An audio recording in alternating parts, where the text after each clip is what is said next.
তুমি মদিনার গলিতে গলিতে একটু সংবাদ দিয়ে দাও এবং তোমার আম্মাজি আয়েশা সিদ্দিকা কোথায় রয়েছেন একটা বার্তাকে আমার সঙ্গে কথা বলতে বলো। মা ফাতেমাতুজ জোহরা রাদিয়াল্লাহু আনহা আম্মাজি আয়েশা সিদ্দিকাকে ডেকে দিলেন। হযরতে আয়েশা রাদিয়াল্লাহু তাআলা আনহা চলে গেলেন।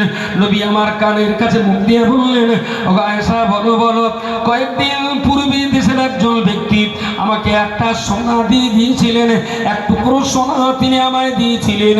ওই সোনার টুকরোটাকে আমি তোমায় রাখতে বলেছিলাম। আয়েশা কোথায় রেখেছো? হযরত আয়েশা রাদিয়াল্লাহু আনহা সোনার টুকরোটা সামনে এনে দিলেন।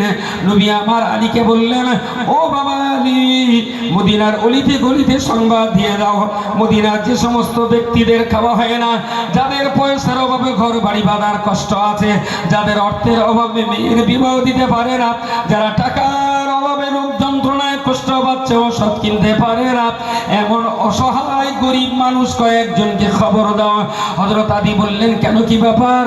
নবী আমার বললেন, আলী রে, এই যে সোনার দলাটা কয়েকদিন পূর্বে মানুষ আমার দিয়ে গিয়েছিলেন, আমি এই সোনার টুকরোটা টুকরো টুকরো করে মদিনার গরিব দুস্থ এতিমদিগকে বিতরণ করে দিয়ে আমি মুহাম্মদুর রাসূলুল্লাহ দুনিয়া ছেড়ে ইন্তেকাল করতে চাই।